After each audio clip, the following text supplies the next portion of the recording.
He was the best friend of Pablo Escobar. There were times when he worked for CIA, but now he was the richest man in America, running operations of biggest drug cartels across the world. No baño.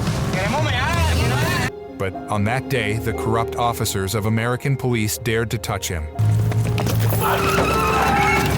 not knowing what they're up against. And what he did to them will actually shock you. Wait a minute, huh? No, he's free to go, boys. Welcome back to Paramount Recaps. I don't have many subscribers, but your single comment is a ray of hope to motivate me.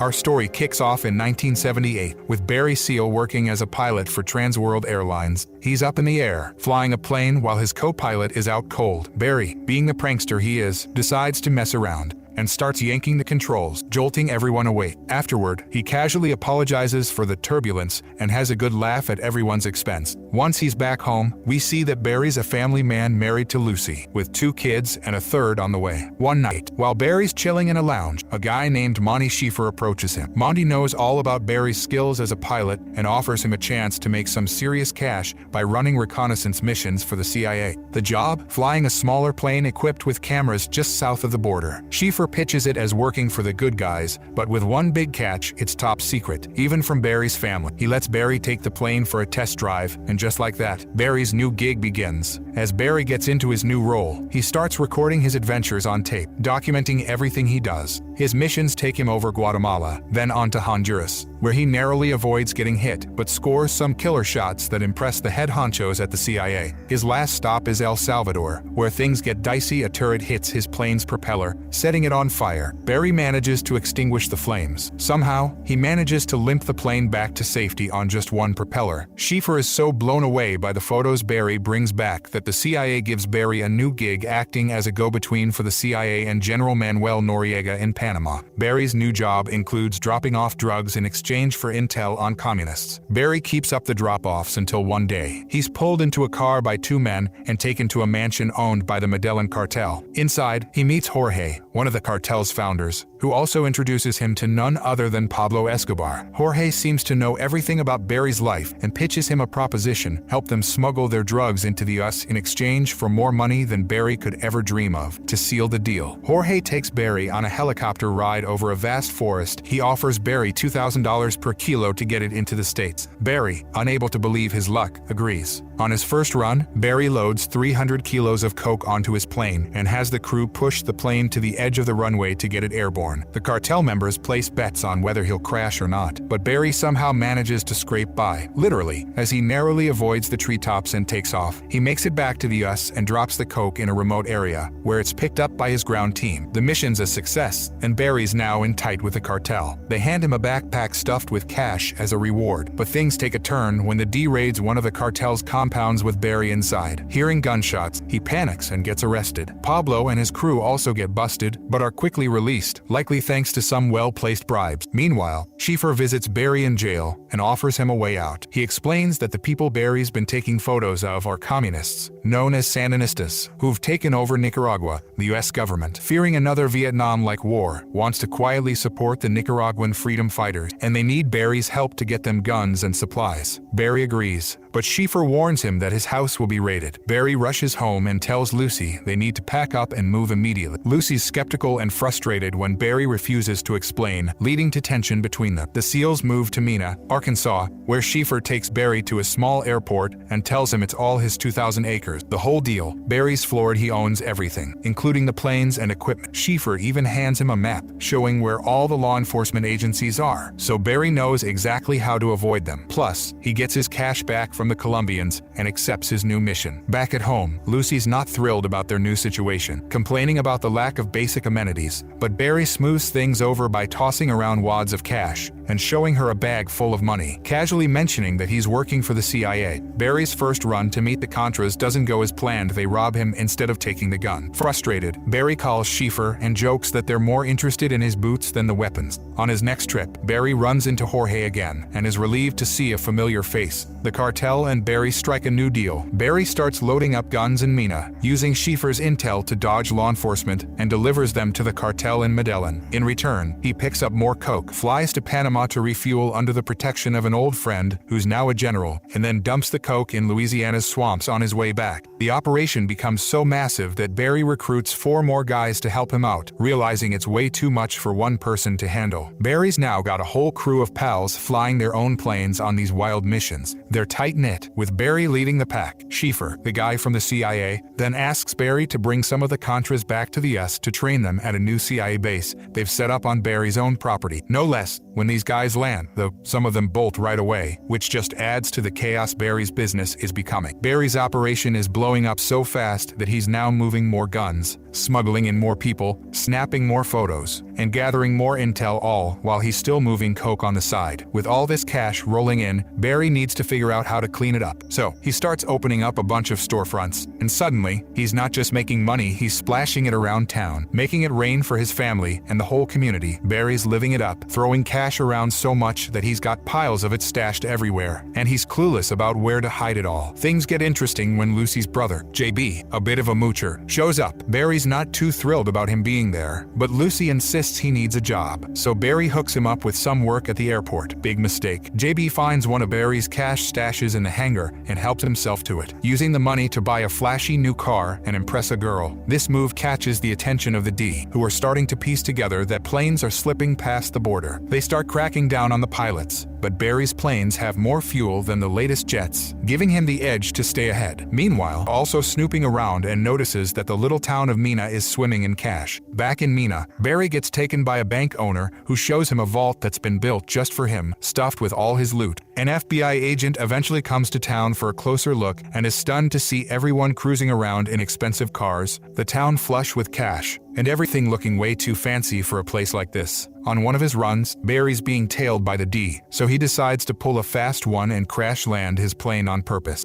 He loses a bunch of coke in the process, but manages to escape. But the cartel's got their own problems. Pablo Escobar decides to declare war on the Colombian government, which backfires, and the cartel gets booted from Colombia. With no place to stash their coke, they turn to Nicaragua. At the same time, JB gets busted by the sheriff with a suitcase full of cash. Barry bails him out, but he's had enough of JB's antics. He drives him to a different car, tells him to get lost and never come back. JB, pissed off, speeds away, but moments later, his car explodes courtesy of the cartel, who saw JB as a loose end that needed tying up. Barry's forced to get rid of JB's car, dumping it in the woods. Meanwhile, Schieffer meets with the CIA higher-ups, who are fuming that half the guns meant for the Contras ended up with the cartel. They order Schieffer to shut the whole operation down. Barry and Schieffer meet to talk things over, and Schieffer breaks the news that the Contras bailed. They were never really interested in fighting. The CIA then issues burn bags, instructing everyone to destroy anything with Barry's name on it. Barry realizes he's being hung out to dry and tries to move all the guns out of his airport. But just as he's loading up, the D shows up, guns blazing. Barry throws his hands up, and next thing you know, the ATF and FBI are swarming the place too. Barry's such a hot commodity that even the state police want a piece of him. All 4 agencies drag Barry to the state attorney general's office, where the attorney general is hell-bent on locking Barry up for good. But then, out of nowhere, she gets an urgent call from the governor. She clears the room, and while everyone's waiting outside, Barry, ever the hustler, offers them Cadillacs for their trouble. They laugh it off, but when the attorney general comes back and tells the state trooper to release Barry, the other agencies are fuming, but there's nothing they can do. Barry's escorted out by a couple of guys and doesn't have a clue what's happening. 2 more men jump in the car, and they head straight to the White House. Barry's in shock as he's brought inside for a meeting. There, the head of the D is keen on taking down the Medellin cartel, while a colonel wants to use Barry to prove that the communists in Central America are mixed up in the drug trade. They have a private chat with Barry and convince him to keep working with the cartel for the good of the country. Barry agrees and is now working under Ronald Reagan's administration, tasked with gathering dirt on the Sandinistas, who are believed to be drug traffickers. They rig Barry's plane with cameras to get photographic proof, but his co-pilot warns him that if the cartel spots the cameras, they're toast. When Barry lands at the cartel's airstrip, he and his co-pilot are terrified by the armed men waiting for them. They're forced to kneel at gunpoint, with Barry trying to name-drop Pablo Escobar to save their skins. The situation gets tense until Jorge shows up. Barry's relieved to see him, but Jorge decides to mess with him, ordering his men to kill Barry as a joke. Barry's co-pilot is so scared he wets himself, while Jorge just laughs it off. With the tension diffused, Barry meets with Pablo, and they get back to business. Loading up the coke, the co-pilot manages to snap some key photos of the communist leaders, while Pablo and Jorge aren't looking. Barry's all smiles, thinking he's pulled off another successful mission. Later, the White House uses the photos as propaganda, but they mistakenly include shots of Barry blowing his cover. The D swoops in on Barry's house, seizing all the cash and gold they can find, while Lucy takes the kids and heads back to Louisiana. Barry's dragged through the courts, but despite all the pressure, the judge only sentences him to 1,000 hours of community service, much to the frustration of the prosecutor, who's silenced when she protests. With a target on his back, Barry starts living out of hotels, moving constantly to avoid being found. But one night, while sitting in his car, he's approached by hitmen sent by Pablo Escobar and meets a tragic end. The movie wraps up with Schiefer getting a promotion after proposing that the S get the Iranians to arm the Contras, and the final scene shows reporters grilling politicians about the conspiracy, to which they just smirk.